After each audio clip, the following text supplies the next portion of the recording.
Media Malaysia menuding Ketua Umum PSSI Erick Thohir sebagai dalang pelaporan kasus dugaan pemalsuan dokumen pemain naturalisasi Malaysia ke FIFA.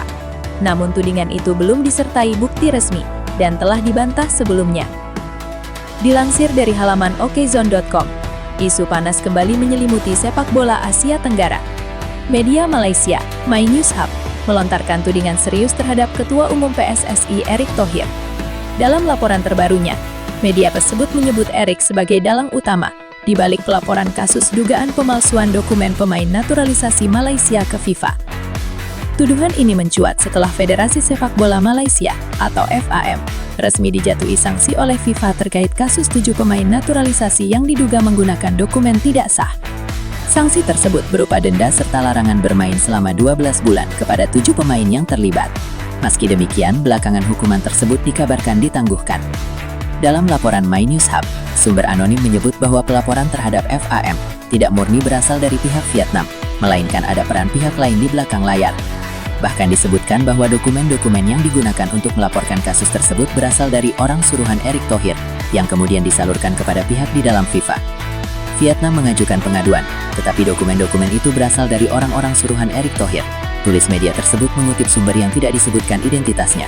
Tudingan ini tentu menambah tensi rivalitas sepak bola di kawasan Asia Tenggara, yang dalam beberapa tahun terakhir semakin kompetitif, terutama setelah maraknya kebijakan naturalisasi pemain di berbagai negara.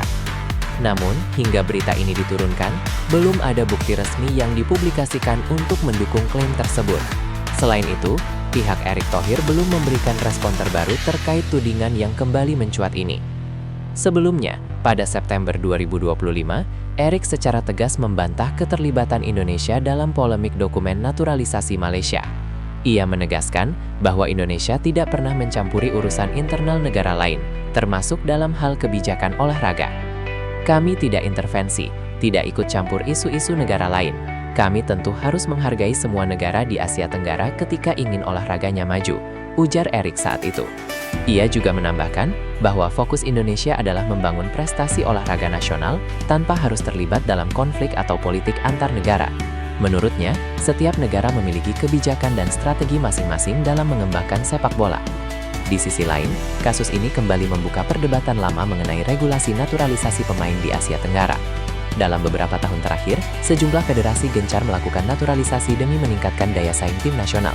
Namun proses tersebut harus tetap mengikuti regulasi ketat FIFA, terutama terkait keabsahan dokumen kewarganegaraan dan garis keturunan. Pengamat sepak bola kawasan menilai, polemik ini berpotensi memperkeruh hubungan antar federasi jika tidak disikapi secara hati-hati. Apalagi, belum ada pernyataan resmi dari FIFA yang menyebut keterlibatan pihak lain di luar proses investigasi internal mereka. Kini, publik menantikan klarifikasi resmi, baik dari pihak PSSI maupun FAM, untuk meredam spekulasi yang berkembang. Yang jelas, kasus ini menjadi pengingat bahwa tata kelola administrasi dalam proses naturalisasi harus dilakukan secara transparan dan sesuai aturan internasional. Persaingan di lapangan seharusnya tidak bergeser menjadi konflik di luar pertandingan. Sepak bola Asia Tenggara tengah bertumbuh dan mendapat sorotan lebih luas. Stabilitas, profesionalisme, dan saling menghormati antar federasi menjadi kunci agar perkembangan tersebut tidak ternodai oleh polemik berkepanjangan.